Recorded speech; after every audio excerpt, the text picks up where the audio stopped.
मला याच्यावरची एक गोष्ट आठवली.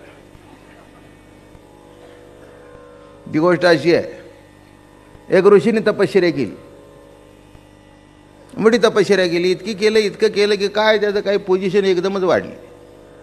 त्यालाही माहिती नाही की आपल्याला केवढी पॉवर आली. ते काय वजन उचलल्याला कळतं ना किती पॉवर आली. ती नुसत्या रोज बैठका मारून कळत नाही, असा लिफ्ट मारलं की कळतं किती आली ती. मग म्हणतो पहिले 100 सुद्धा उचलत नव्हता, एका दमात 400. बरं ठीक आहे. तसे ऋषी एका झाडाखाली उभं होतं आणि वर एक पाखरू होतं. त्याला काही माहिती नाही कुठे आपण करावं. ते खाली त्याच्या जटा घरट्यासारख्या दिसला. त्याला आपलं वाटलं घरटच आहे. त्याने बरोबर धार सोडली. धार सोडल्याबरोबर ते आता पावसाचे दिवस होते, त्यामुळे ती अशी ओघळत इथपर्यंत आली. आणि असं केलं, वर बघितलं, डोळे मोठं करून वर वर बघितल्यावर वर ते पाखरू जळून गेलं. हो, मग काय विचारूच नका. मग त्याला कळलं की आपल्या तपाने काय पॉवर आली आहे. वर बघितल्यावर पाखरू जळून मेलं आणि निघाला. जो ताठ्यात निघाला तुम्हाला सांगू, इतका त्याला गर्व झाला. लाटणे ऐसा न लवेन पाथर जेवी न द्रवे. ज्ञानोबराय म्हणतात, लाटणे ऐसा आणि पाथर जेवी न द्रवे असा निघाला मोठा जोश मध्ये.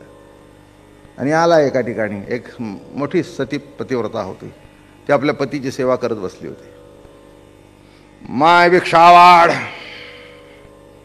माय भिक्षावाड. त्याने असं वळून बघितलं. ते म्हणले जरा थांब. त्याच्याकडे असं वळून सुद्धा बघितलं नाही. थांब म्हणले, बाबा माझ्या नवऱ्याची सेवा संपू दे मग येते. मी मोठा का नवरा मोठा? केव्हाही नवराच मोठा ना, तुझा काय संबंध आहे? अर्ध्या मिनिटाकरता भीक मागायला माझ्या दारात उभा राहिला, एवढं समजतोच काय स्वतःला? त्याला वाटलं ते पाखरू आहे. असं बघितलं तिला काहीच झालं नाही, असं बघितलं काही झालं नाही. जेवढं जोळ्याची झापडं होती तेवढी सगळी मोठी करून बघू लागला. असा करून बघतोय. तिने मागे सुद्धा वळून बघितलं नाही. ए म्हणले गोसावड्या, डोळे मोठे करून कोणाकडे बघतोस? जळायला मी काही पाखरू बिकरू आहे का? अरे अहो, ती काही कमी नव्हती. ती महान पतिव्रता होती. तिलाही अंतर्ज्ञान होतं. पतिसेवेने तिलाही ज्ञान प्राप्त. कोणाकडे बघतो डोळे वाटावरून? म्हणले जळा. हर म्हणले, माय तुला कसं कळलं? तुला वळलं पण कळलं नाही म्हणले. मला कळलं सुद्धा आणि वळलं सुद्धा. म्हणणं कळलं का? तुला वळलंय पण अजून कळलं नाही. कळायचं असेल तर जा. काशीमध्ये रोहिदास नावाचा बरं का व्यक्ती आहे, जा त्याच्याकडे. तो तिथे जोडे शिवत बसलाय. जा त्याच्याजवळ जाऊन बसन, ब्रह्मज्ञान घे. माझं म्हणणं कळलं का? रोहिदास महाराजांनी सुद्धा खूप सुंदर अभंग लिहिले. कोणीतरी त्यांना म्हणले आप चमार आहे. ते म्हणले मिजास मत मारो, चामका हत्ती चामका घोडा चामका पखवाज. एक ताऱ्यावरची चामडं सुद्धा जे चामडं आहे ते सुद्धा, अरे तूही चामड्याचाच, कशाची मिजास मारतोस? चामका हत्ती चामका घोडा. अहो, पुष्कळ गोष्टी आहेत सांगण्यासारख्या. एकदा अष्टबक ऋषी आणि उशिरा आले. 8 ठिकाणी वाकडे होते राजा जनकाच्या दरबारमध्ये. आणि आल्याबरोबर सगळे हसले हे हे हे हे करून, कारण ते वाकडे होते. ते हसायला लागले. आता ते हसायला लागले, ह्यांना वाटलं हे का हसतायत? आम्ही हसतोय ते बरोबर आहे. ते म्हणले बाबाजी आप क्यों हंसते हो? नहीं, मुझे मालूम नहीं है कि ये सभा चमार की है. तत्व कळलं का? ज्यांचं देहावर लक्ष आहे, चामड्यावर लक्ष आहे, अशांची सभा आहे. मला वाटलं होतं ही तत्वज्ञानांची सभा आहे. मला वाटलं होतं देहाच्या पलीकडे जाऊन निजज्ञान जाणणारे तत्वज्ञानी आहेत. पण आता मला कळलं ही चमार की सभा आहे. मानाखाली घातल्या सगळ्यांनी. लक्षात ठेवा, म्हणून कोणची जात कुठे जन्माला आला नाही. तुमची वृत्ती जी आहे ती तुमची जात. लक्षात घ्या, ज्या वृत्तीने आहात ती तुमची जात. आणि म्हणून मोठी गंमत घडली इथे. ब्रह्मदेवाला वाटलं मी कोणतरी आहे, डोळे बघतोय, त्याला कळलं इथे काही होत नाही. आणि काही होत नाही हे ह्याला कळलं. अहो काय अनंत कोट ब्रह्मांड नायक त्यांनी मेन स्विच ऑफ केल्यावर ब्रह्म्या काय करतोय? मी माझे शब्द, तुम्ही ब्रह्म्या काय करतोय माझे शब्द नाहीत. ब्रह्मा माझ्या पोटीचे बाळ, माझ्या पोटचं पोर, ते काय करताय? हा, मेन स्विच झाल्यानंतर ते ब्रह्मदेवाला कळले हे काही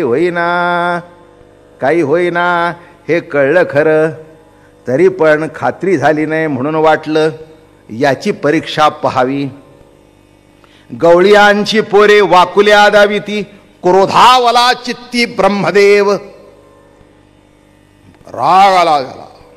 हो, गल्लीच्या पोराणी म्हणजे टिंगल करावी, काय समजतात?